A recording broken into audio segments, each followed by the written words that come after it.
This is my new book, Saving Lieutenant Kennedy, the heroic story of the Australian who helped rescue JFK. It's a great Aussie tale of how an Australian naval lieutenant, Reg Evans, with the help of Solomon Islander scouts, saved the life of a young Jack Kennedy in August of 1943. It is wonderful to be here, ladies and gentlemen. It's wonderful to be in Australia's most sophisticated city. And finally, to Peter, we shared a flat in Canberra for many years, Peter and I. And the rumour going around was that he finally left Parliament to get away from me. And so when I got back from overseas, and I said, I got hold of Peter, and he said, Peter, I need a little bit of help with just I could just sense a sigh on the end of the telephone. Yes, look, I need some help with this book I'm writing. And Peter, again, was enormous support, yet again. And without his support, it would have been so much harder to launch these books, to get going, to get a publisher. And Peter, again, I owe you. And thank you, mate, for all you've done. Thank you. The saving of Lieutenant Kennedy is really just a cameo in this book, which is mostly about how two countries, Australia and the United States of America, became allies in the Pacific War against Imperial Japan, and how that alliance affected Australia. The United States did Australia a massive service after it was drawn into the Second World War and deployed its full arsenal in the Western Pacific, the Coral Sea, the islands, and eventually right back to Japan itself. Great personality, Jack Kennedy. Yeah. And everyone who's ever met him says, he was a lovely smile and he was great fun. Both men and women thought that. He was sort of a born leader, wasn't he? Reg was, you describe him as quite diminutive, a quieter, taciturn person. But they both had a love of adventure, didn't they? They both wanted to be on the water and out in the sea. And they shared that, Georgina. Yes. They did share a love of the sea. Different personalities. Yeah, you're quite right. He was a shyer. He was only about 5'4", Reg Evans. Kennedy's 6'1" or something.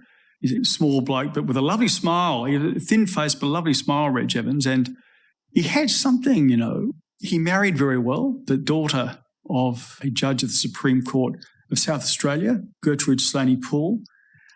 He had something. He was a guy who was quite self-assured in his own way. And that came out, obviously, as a coast watcher when he was in the Solomons. Prior to World War II, Australia and America hadn't had much to do with each other, had they? You write about this. They sort of almost had no contact, and the population sort of could have almost not known the other existed. And it's quite sort of curious to read about that but for World War II, Australia and America might otherwise have had quite a separate existence. But how was that sort of first meeting of the two countries? It's a good question, actually, because I assumed there'd been more contact between Australia and the United States before the Second World War. There was actually very little. There's a little bit of symmetry to the development. Arthur Phillip leaving Portsmouth the day before the Constitutional Convention commenced, the debates commenced in Philadelphia in the United States. There wasn't the United States then, but when they were first developing the Constitution. And by the time he arrived in Sydney, there were several signatories to the Constitution. And by the time the Second Fleet arrived, 13 states had signed up. So there's a certain symmetry, but the truth is Australia was initially populated by convicts and their military. It took a while before free settlers arrived. The United States was different. It attracted dissidents and people seeking political and religious freedom. Australia wasn't like that. We forced certain people to come here, as you know. It was a different culture. Yes. There was some interaction during our respective gold rushes. Some Aussies went to California and weren't very welcome because they behaved so badly. Some of the Americans came back, of course, for the Ballarat Bendigo gold rushes in the 1850s. But they didn't stay. Bit of contact during the First World War, the Battle of Hamel, when with General Monash leading the charge. But again, not much. And then virtually nothing until just before the Second World War, where the truth is that the security threat from Japan forced Australia and the United States together, a shotgun marriage, really. And just prior to the war, the Americans did arrive and did some early, just before the war, early scouting around for air bases in northern Australia, just in case Japan attacked the Philippines. Why? Because they would attack back from Australia. And they knew that, even in the late 1930s. So, but, really, there was no air service, no submarine cable. We had imperial preferences in trading, which annoyed the United States, of course. The Americans were also protectionist, and they were isolationist in their foreign policy with the mode of the Pacific and the Atlantic. And it's interesting on the isolationism, which is a real feature of US foreign policy. It sort of ebbs and flows, of course, over the generations and different presidents. But Jack Kennedy's father, who'd been an ambassador, I think was it to the UK, American ambassador to the UK, he was a staunch isolationist, wasn't he? And then his son, his second son, Jack, he's studying in his university thinking, I'm not satisfied with this. I think America can give more to the world. And he really went against his father, and he wrote a best-selling book about how the United States should play a much more active role in democracy around the world and standing up for liberal values. That's right. It wasn't unusual to be an isolationist, was it, in the United States? The Republican Party generally was isolationist before the Second World War. Many famous Americans were Charles Lindbergh, very much against being involved in another bloody European war. And in a sense, you can understand that. Sure. But Jack Kennedy thought, you're quite right, he wrote a best-selling book based on his honours thesis at Harvard, that it wasn't only the right thing to do to protect democracy against totalitarian powers in Europe, but it was in America's interests to do it. That it suited America to become a protector of democracy. It was good for America and good for the world. Of course, it was the beginning of the move from America being a continental power to a global power. Now, Brett is a bibliophile. He used to spend his weekends after parliamentary sitting browsing the antique bookshops of the Southern Highlands, away from Canberra, as a break from his onerous duties as an Australian senator. Now, that was a gag line. Onerous duties as an Australian senator. Mitchell Fifield got it. He got it. He presented me with one of the prizes he found, The Measure of the Years, signed by the author Sir Robert Menzies. It is a highly prized volume in my library. Menzies was, of course, a counterpart of President Kennedy and visited him several times in the Oval Office. Mason quotes Menzies as saying after Kennedy's death, quote, "I have no doubt that President Kennedy had the stuff of greatness in him, which had yet to be woven into its full fabric." Lovely expression. Greatness yet to be woven into its full fabric. And people forget, of course, more recent Kennedys, because of the record of more recent Kennedys. John Kennedy was a cold warrior, no doubt about that. He was a cold warrior in Cuba, he was a cold warrior in Berlin.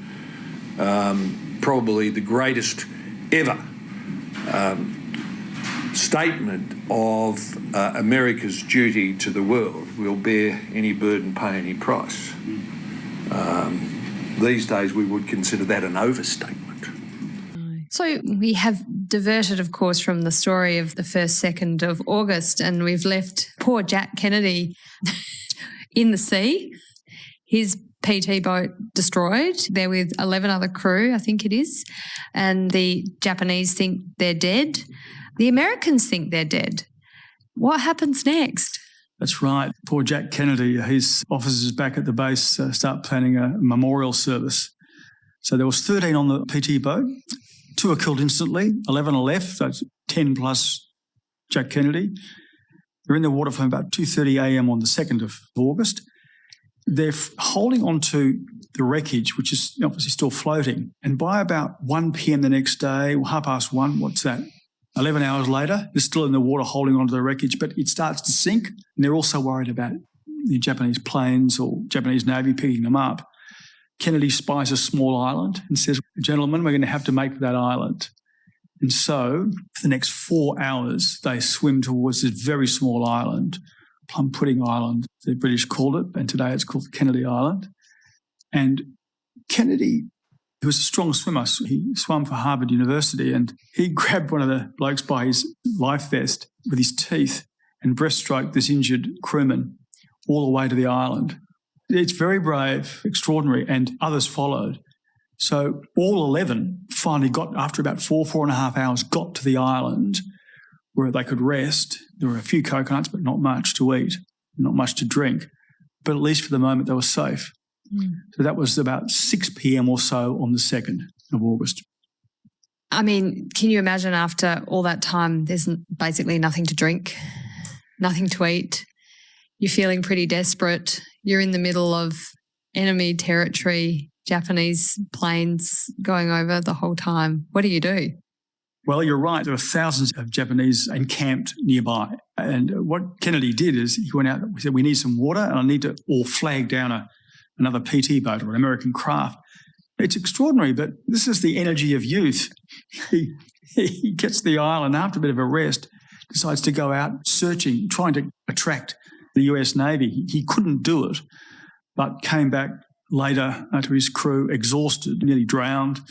And it was a couple of days later as they moved to islands further south, that small islet chain, that they came upon a hidden canoe, some water, and the Japanese candy that was actually a secret stash from the Islander scouts. And then they came around a corner and saw 2 young Melanesians, Solomon Islanders, inspecting the wreck of a Japanese barge. And they thought, oh, look, let's grab their attention. And they started waving at these 2 young Melanesians. And the Solomon Islanders saw Jack Kennedy and his crewmate and thought, oh God, who are they? Thinking they were Japanese. And so they paddled off. But as they paddled off away from Kennedy and Barney Ross, who was with him, his crewman, they stopped, fortunately, at the island where the other Americans were to pick up coconuts. And they met the other Americans, and after some difficulty, because the Solomon Islands didn't trust, they just saw white men. Yeah.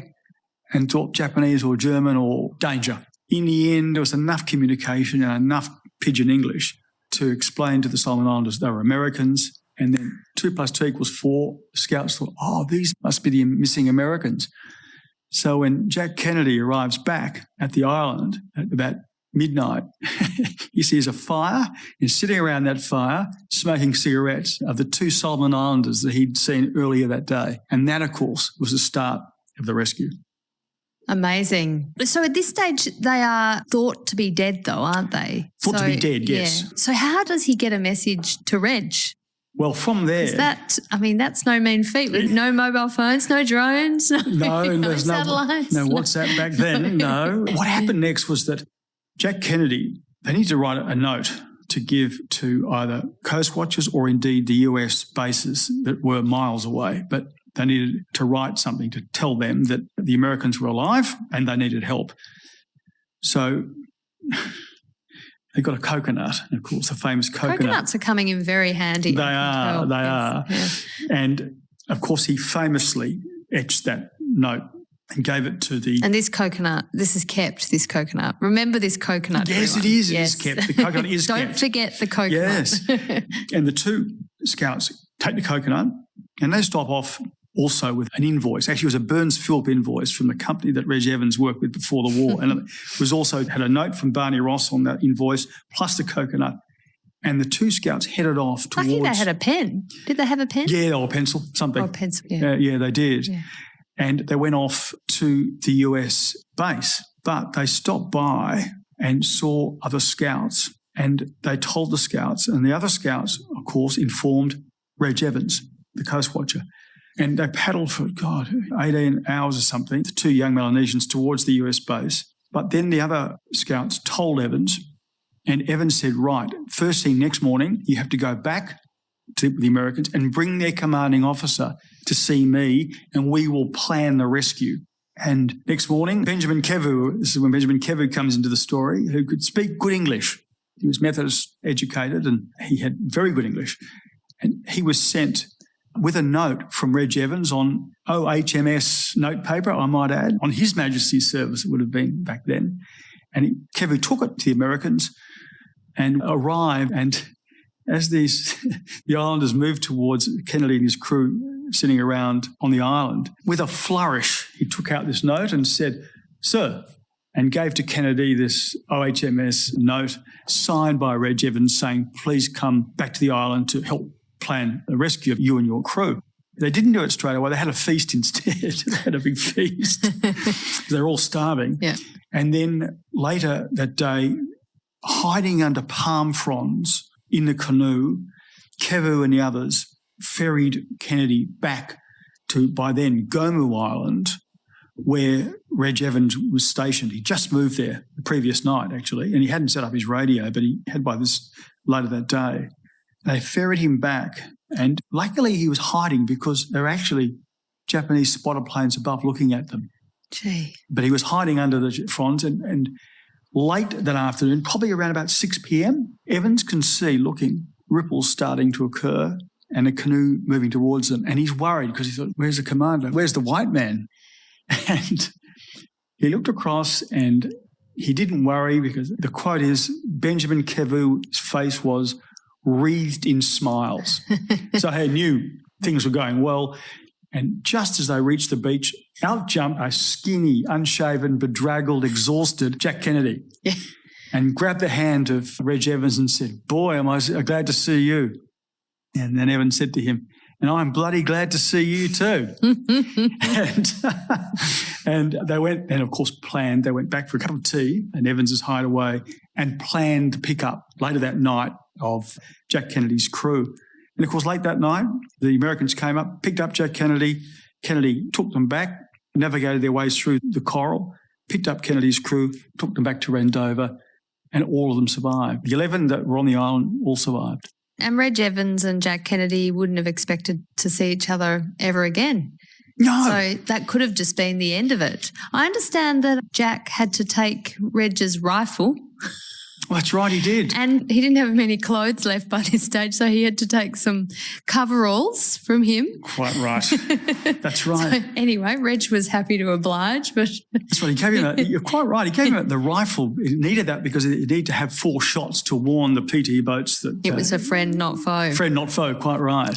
So, I mean, fast forward to 1961 and, well, they do meet again. But there's a lot of confusion, wasn't there? So Jack Kennedy thinks that Reg was, I think, English and then thought he was maybe New Zealand. Well, he originally thought he was English, shouldn't he, because of His Majesty's service letterhead, and he couldn't read his writing properly, so he couldn't actually remember the name of Reg. He thought it was a completely different name.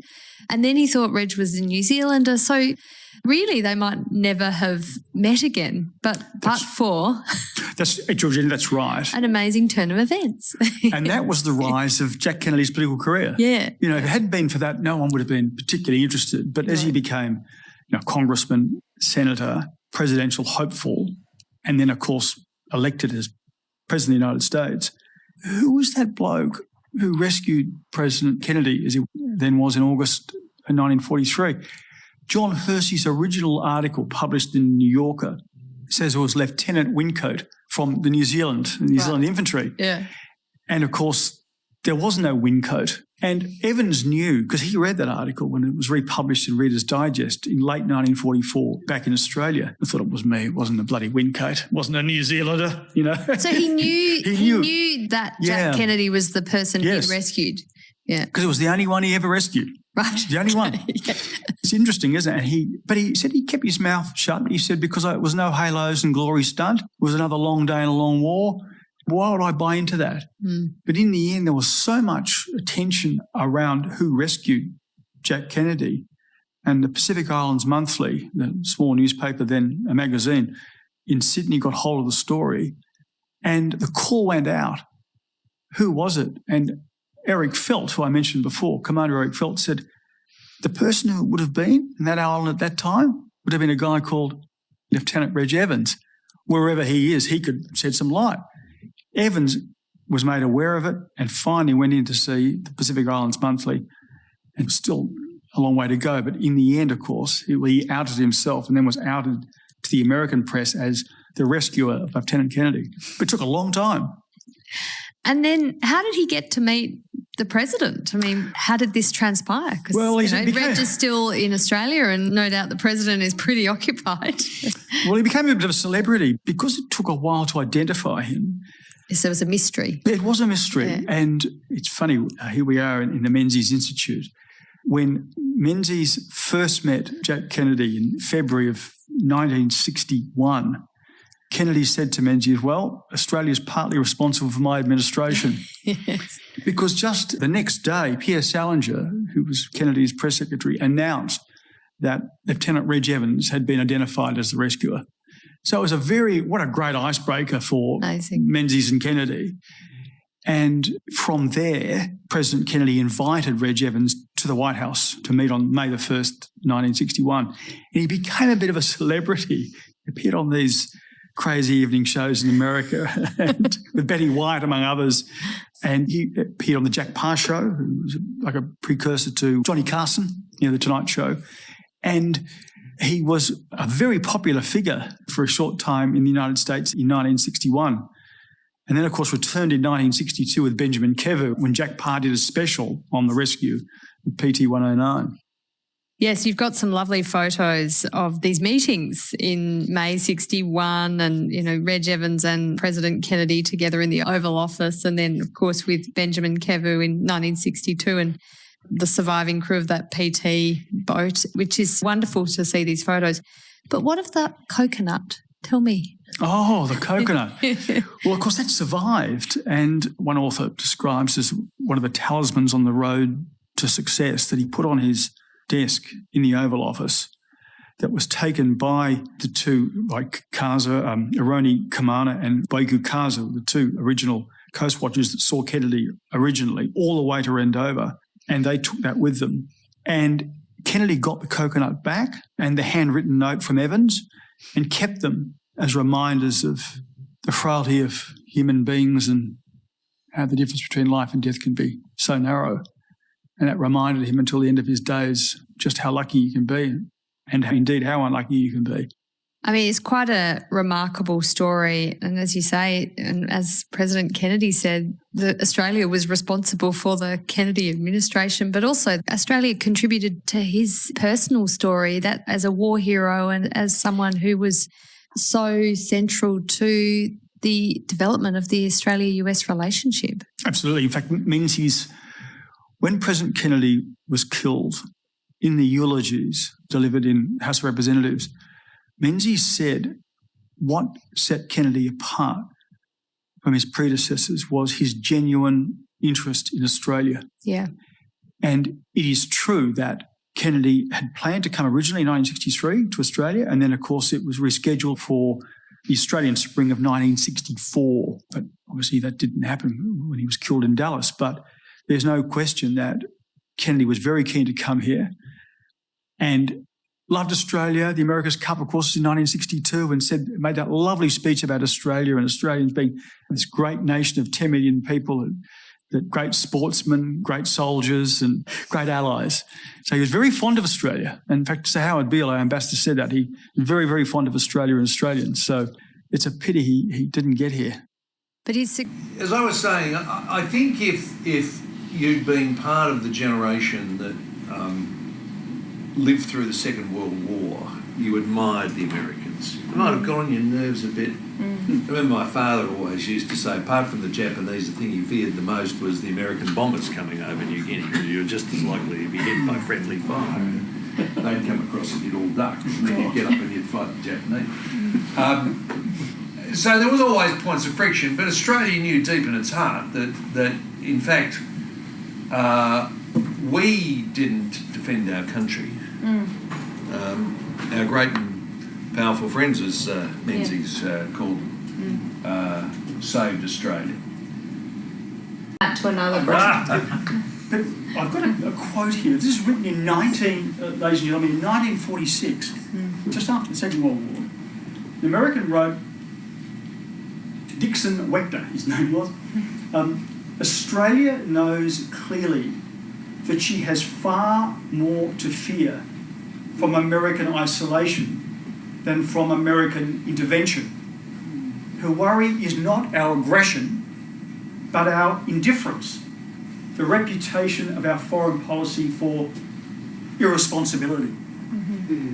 And Peter's quite right, he put his finger on it. We want America to be involved, but when it suits us. You know, everyone, our complaint about the United States, Peter, when you were at uni, would have been, post, Vietnam, America's acting as the world's policeman. How terrible is that? And far worse than that is when there's no sheriff at all. How would Australia go in Southeast Asia where America wasn't engaged, when they didn't care, where isolationism became the new rule? We would not only flounder, we would be in all sorts of trouble. So, to my mind, Australia must ensure that the United States remains engaged. But it has to be imprinted on the United States, as it was on young Jack Kennedy, that they're doing it not just for the good of Australia or indeed the rest of the world, but they're doing it for the good of the United States. Yeah. It's in their public interest to do so. And that's what Jack Kennedy learned that. And he had to persuade his isolationist father that he was wrong. And in the end, Jack Kennedy was right. And thank God that America did engage and didn't just fall back to the moat of the Atlantic Ocean and the Pacific Ocean. You'd agree with that, John, wouldn't you? Absolutely. We discussed it.